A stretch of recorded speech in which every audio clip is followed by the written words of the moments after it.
안녕하세요, 설원준입니다.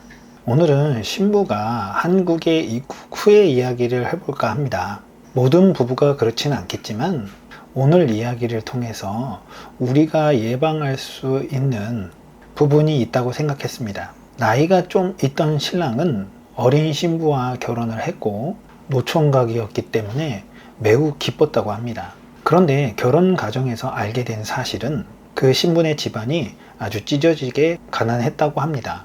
신랑은 어차피 주변에서 신부들이 왜 시집을 오는지도 들었고 자신의 나이에 언감생신이라고 느꼈기 때문에 오히려 잘해줘야 되겠다고 생각했답니다. 처음 전통 혼례식 때 전통 혼례 비용과 폐물 이외에도 TV를 선물로 가져다 주었답니다.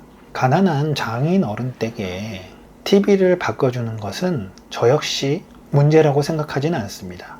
하지만 문제는 이 신랑이 나이가 많아서인지 아니면 무슨 이유 때문인지 든든해 보이려고 했달까? 아니면 잘나 보이려고 했달까? 아무튼 부자 이미지를 만들기 시작했나 봅니다. 즉, 와 소리가 나는 부자 코스프레를 했다고 말하면 정확할 것 같습니다.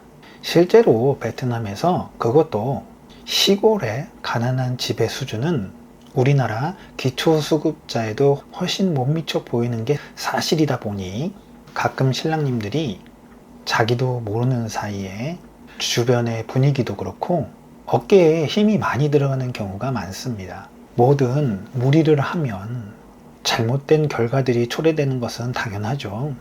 어떤 신랑님은 상대를 무시하는 행동으로 실수를, 또 어떤 신랑님은 혼자만의 우월감으로 실수들을 하는 경우가 종종 있습니다. 어쨌건 다시 본래의 이야기로 돌아와서 이 신랑 같은 경우는 한번 코스프레에 빠지다 보니까 자기가 만든 세계에 빠져버린 것 같습니다. 한번 분위기가 형성되니 처갓집에 갈 때마다 가전제품 하나는 바꿔줘야 했고 신부도 신랑이 엄청 잘 사는 걸로 생각했기에 자기 집을 도와달라는 끊임없는 요청이 있었다고 합니다. 반드시 아셔야 될 거는 신부가 신랑 집에 와서 초반에 신랑이 그렇다면 그런 줄 알지 집안의 분위기나 사는 집의 구조를 보고 얼마나 잘 사는지 파악하지 못합니다. 일단 확실한 건 신부가 살던 그 시골에 못 사는 집의 환경과는 확연히 차이가 납니다. 집 밖을 나가도 마찬가지고요. 따라서 신랑이 신부의 요청에 알았다 하면 그런 줄 아는 거지 이 사람이 진짜 돈이 많은지 의심하거나 하지 않기 때문입니다. 그렇게 이 신랑은 그 신부와 아이도 잘 낳고 잘 살았지만 신부가 한국에 대해 더 알아가면서 이 신랑이 부자가 아님을 알게 되었지만 이미 처갓집으로 돈이 많이 흘러간 상태였습니다. 물론 신부가 착하다 보니 배신을 했다거나 하는 스토리는 아닙니다. 하지만 그 신랑님은 아이 문제도 그렇고 미래에 대한 불안감에 빠져 있다고 합니다. 누구의 잘못일까요? 저는 신랑이 스스로 무덤을 팠다고 생각합니다. 그렇게까지 안 했더라도 결과에서 알 수 있듯이 이 신부는 도망가지 않았을 것입니다. 물론 처갓집이 찢어지게 가난하다 했고 나이도 많았으니 만약 그 어떤 도움도 안 줬다면 도망갔겠죠.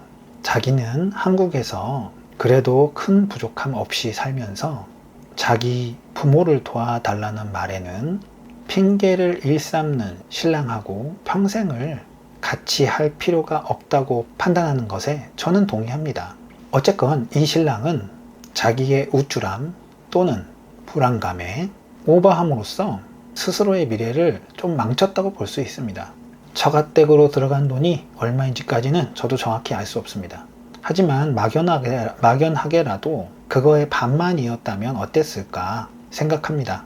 이제 신부도 한국에 대해 알아가며 아이도 커가며 돈이 필요할 텐데 아쉬움이 남는 부분임은 확실한 것 같습니다. 결과가 다이나믹하게 배신하고 그런 내용이 아니어서 좀 재미가 없을 텐데요. 결국 이 사례를 통해 제가 얘기하고 싶은 것은 오늘 세 가지입니다. 첫 번째, 베트남 신부가 너무 마음에 들고 고마우면 한국에 왔을 때 헌신적으로 잘해주면 되지, 돈을 펑펑 쓰면서 마음을 사로잡을 필요는 없다.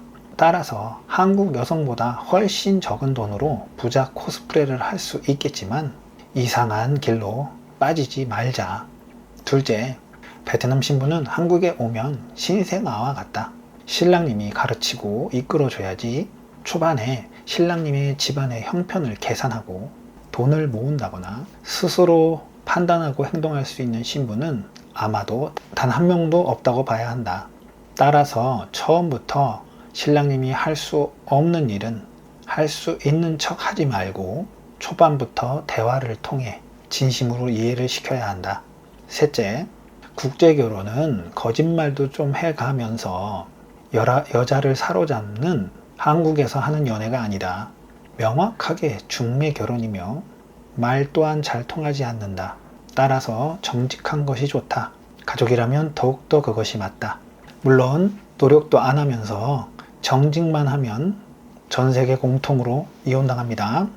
지금까지 지극히 저의 개인적인 생각을 말씀드렸습니다. 감사합니다.